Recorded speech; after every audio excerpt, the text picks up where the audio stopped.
Sacrifícios. Pergunta 669.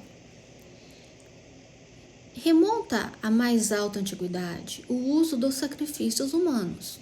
Como se explica que um homem tenha sido levado a crer que tais coisas pudessem agradar a Deus?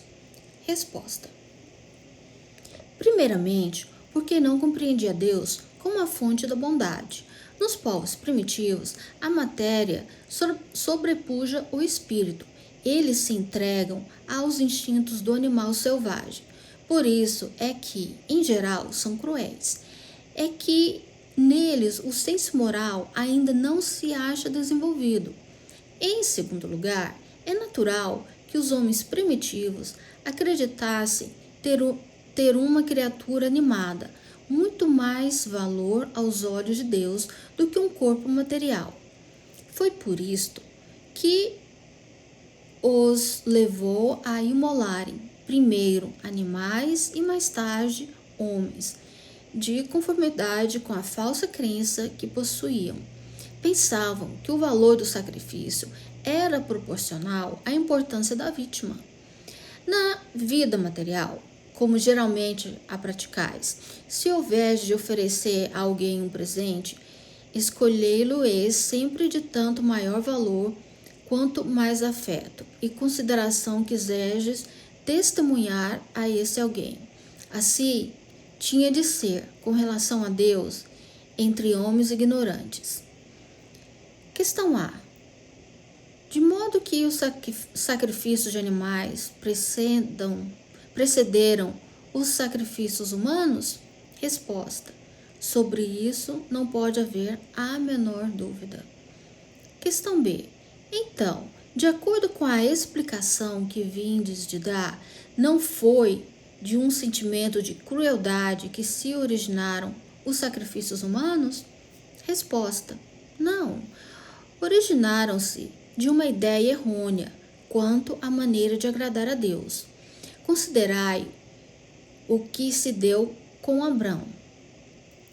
Com o correr dos tempos, os homens entraram a abusar dessas práticas, imolando seus inimigos comuns, até mesmo seus inimigos particulares.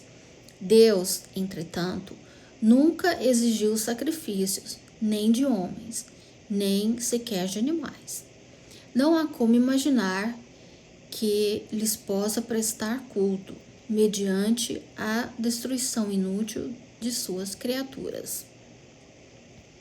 Pergunta 670.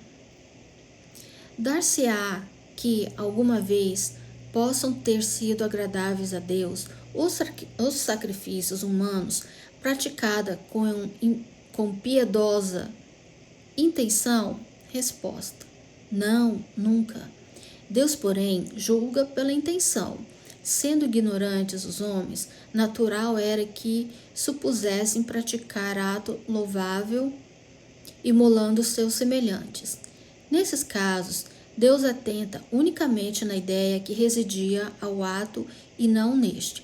À proporção que, se foram melhorando, os homens tiveram que reconhecer o erro em que laboravam e que reprovar tais sacrifícios com que não podiam conformar-se às ideias dos espíritos esclarecidos.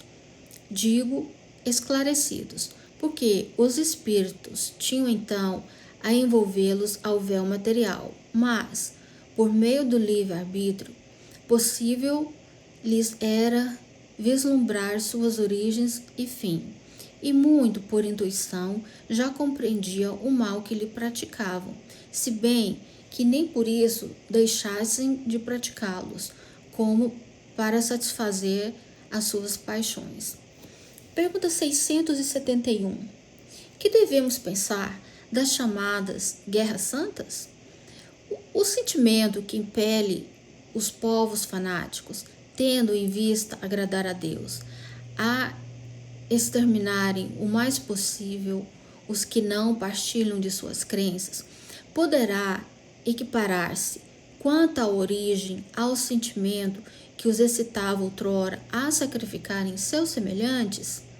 Resposta: são impelidos pelos maus espíritos e, fazendo a guerra aos seus semelhantes, contravêm a vontade de Deus, que manda ame cada um o seu irmão como a si mesmo.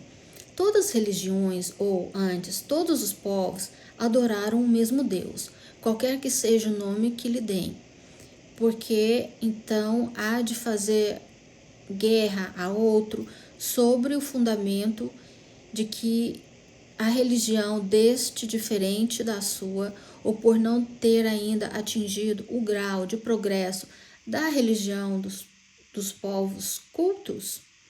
É uma pergunta. Se não desculpais os povos de não crerem na palavra daquele que o Espírito de Deus animava e que Deus enviou, sobretudo os que não viram e não lhe testemunharam os atos.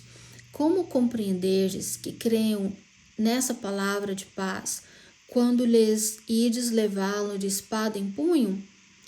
Eles têm que ser esclarecidos e devemos esforçar-nos por fazer conhecer a doutrina do Salvador, mediante a persuasão e com brandura, nunca a ferro e fogo. Em vossa maioria, não acreditais nas comunicações que temos com certos mortais, como querereis que estranhos acreditassem na nossa palavra. Acreditassem na vossa palavra. Quando desmentis com os atos a doutrina que pregais? É uma pergunta. Pergunta 672. A oferenda feita a Deus, de frutos da terra, tinha aos seus olhos mais mérito do que o sacrifício dos animais? Resposta: já vos respondi, declarando que Deus julga segundo a intenção e que para ele pouca importância tinha o fato. Mais agradável, evidentemente, era a Deus que lhe oferecessem frutos da terra, em vez de sangue das vítimas. Como temos dito e sempre repetiremos, a prece proferida do fundo do coração é 100 vezes mais agradável a Deus do que todas as oferendas que lhe possais fazer. Repito que a intenção é tudo, que o fato nada vale. Pergunta 673. Não seria um meio de tornar essas oferendas agradáveis a Deus, consagrá-las a minorar os sofrimentos daquele a quem falta o necessário e, neste caso, o sacrifício dos animais, praticando com fim útil, não se tornaria meritório, a passo que era abusivo, quando para nada servia ou só para aproveitava aos que de nada precisam? Não haveria qualquer coisa de verdadeiramente piedoso em consagrar-se os pobres às primícias dos bens que Deus vos concede na terra? Resposta: Deus abençoa sempre os que fazem o bem. O melhor meio de honrá-lo consiste em minorar o sofrimento dos pobres e dos aflitos. Não quero dizer com isso que ele desaprove as cerimônias que praticais, para lhes dirigirdes as vossas preces. Muito dinheiro, porém, aí se gasta, que poderia ser empregado mais utilmente do que o é. Deus ama a simplicidade em tudo. O homem que se atém a exterioridades e não ao coração é um espírito de vistas acanhadas. Dizei em consciência, se Deus deve atender mais à forma do que ao fundo.